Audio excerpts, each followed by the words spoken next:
Good day, everyone. This is Mark Vello, and you're listening to Headline News. Biden administration postpones ban on investment in Communist Chinese military companies. On January 27th, U.S. Department of Treasury issued a statement saying it would delay the date of the investment ban on specific Communist Chinese military companies, CCMCs, from January 11 to May 27, 2021, during which time the government would allow most investments by U.S. investors in companies whose name closely matches but does not exactly match the name of a Communist Chinese military company.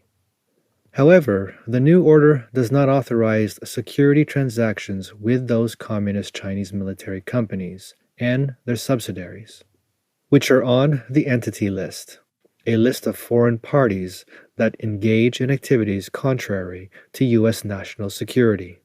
This is the first time that the previous administration's ban on related CCP military companies has been modified. Former U.S. President Donald Trump issued an executive order on November 12th of last year prohibiting U.S. investment in Chinese companies that the Department of Treasury or the Department of Defense determined as owned or controlled by the CCP military effective January 11, 2021. Trump's executive order states that these companies with ties to Chinese Communist Party's military and intelligence agencies are listed on the U.S. stock market to raise funds for the development of the Communist Party's military and pose a threat to U.S. security. The executive order prohibits U.S. investors from purchasing the securities of such CCMC's CCP state-owned enterprises, including China National Offshore Oil Corporation, or CNOOC, China Mobile, China Telecom, and China Unicom. Trump issued two more executive orders on December 28th last year and January 13th this year to prohibit U.S. companies and individuals from investing in companies controlled by the CCP military, which also applies to subsidiaries of blacklisted companies. The ban also requires U.S. investors to have completely divested their holdings in such companies by November 11, 2021. This reinforced Trump's move to curb the Chinese Communist Party's access to the U.S. capital markets before he left office. It is also generally believed to be part of Trump's move to consolidate his hardline record against the CCP and force Biden to adopt a tougher policy toward Beijing. As soon as Biden took office on January 20th, three major state-owned telecommunications companies, including China Mobile, which is banned from listing on the New York Stock Exchange, asked the United States to reconsider the decision. In response, Biden's spokesperson said that China and the United States are still in a fierce strategic competition, and that the Biden administration is seeking a policy of strategic patience and working with allies to deal with China.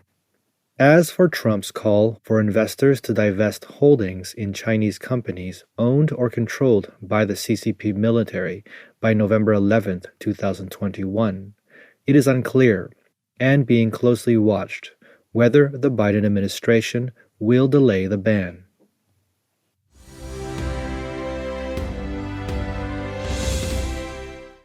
Daily Caller: Hunter Biden still holds a 10% stake in Chinese private equity firm BHR. According to Daily Caller, Chinese business records recently revealed that Hunter Biden, son of President Joe Biden, continues to hold a 10% stake in the Chinese private equity firm BHR Partners. In December 2020, two U.S. media outlets reported that Hunter was planning to divest his position in the company. Both the Daily Mail and Fox News reported in late December that Hunter Biden was in the process of offloading his stake in BHR. Both outlets cited an unnamed source with Hunter Biden and his business dealings. But Hunter Biden continues to hold his equity stake in BHR through his company, Scaniatalis LLC, as of Wednesday, according to Qixin Bao and Baidu, two independent services that provide business records on Chinese corporations based on China's National Credit Information Publicity System. Hunter Biden is the sole beneficial owner of Scaniatalis LLC, according to Washington, D.C. corporate records. Hunter Biden's lawyer, George Mesiris, did not return numerous requests for comment asking to confirm if his client is in the process of offloading his stake in BHR and when he expects that process to be completed. Mesiris said in an October 2019 statement that Hunter Biden had not received any return on his investment in BHR. But emails located on a copy of Hunter Biden's alleged laptop show that he was told on multiple occasions by his business partner, Eric Shuren, that he would begin receiving significant payments from the firm beginning in 2019, the Daily Caller News Foundation previously reported. Mesiris also said in the October 2019 statement that Hunter Biden would step down from his position on BHR's board of directors, a move that President Joe Biden lauded as representing the kind of man of integrity he is. Shuren also told Hunter Biden in a December 2018 email that he can expect the Chinese firm to generate income for him over the next couple of years. Joe Biden promised in no uncertain terms that during his presidential campaign, no one in his family would engage in foreign business if he was elected president. No one in my family will have an office in the White House, will sit in on meetings as if they are a cabinet member, nor will, in fact, have any business relationship with anyone that relates to a foreign corporation or a foreign country, Joe Biden told reporters in Iowa. Joe Biden reiterated his pledge in December 2019, telling Axios on HBO, in reference to his family and former President Donald Trump's foreign business dealings, they will not be engaged in any foreign business because of what's happened in this administration. Hunter Biden revealed in December that he was notified that federal prosecutors were investigating his tax affairs. Multiple news outlets have reported that investigators are looking into whether Hunter Biden violated money laundering laws in regards to his foreign business dealings in China and elsewhere. A White House spokesman did not return a request for comment.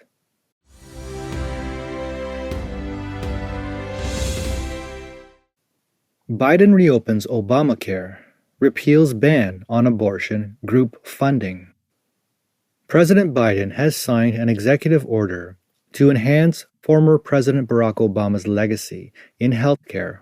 In addition, the Biden administration has repealed a ban that prevented international nonprofit organizations that provide abortion counseling or referrals from receiving federal funding to reverse abortion access restrictions in the United States and abroad. Biden signed an executive order on Thursday, January 28th, directing the Department of Health and Human Services to reopen the Federal Affordable Care Act, ACA, insurance exchanges through the healthcare.gov website. The order provides additional application time for people in 36 states who lost health insurance coverage during the coronavirus pandemic. The policy states that the regular application period through healthcare.gov is usually the last 6 weeks of the year. The White House press release states, based on this executive order, it is expected that the Department of Health and Human Services, HHS, will open healthcare.gov for a special enrollment period from February 15, 2021 to May 15, 2021.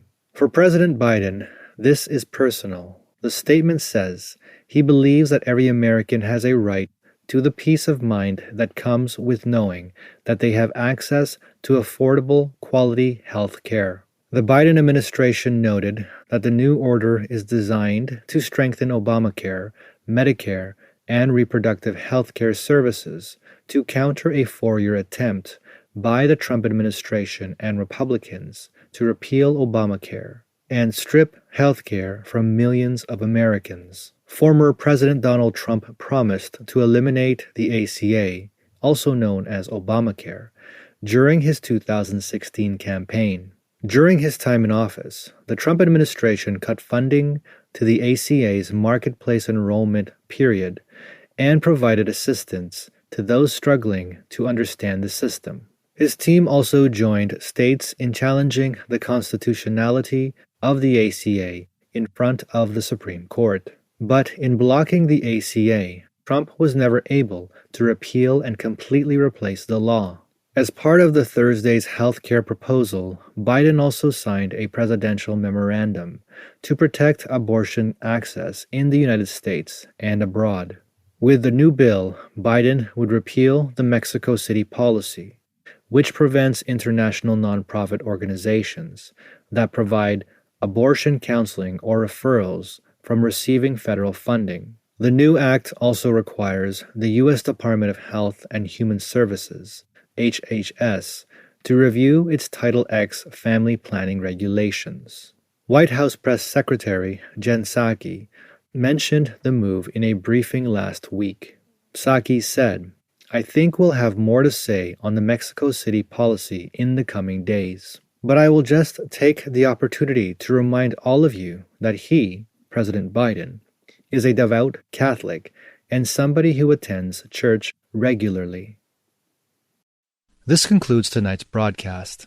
Thank you for your time, and stay tuned for the next Headline News.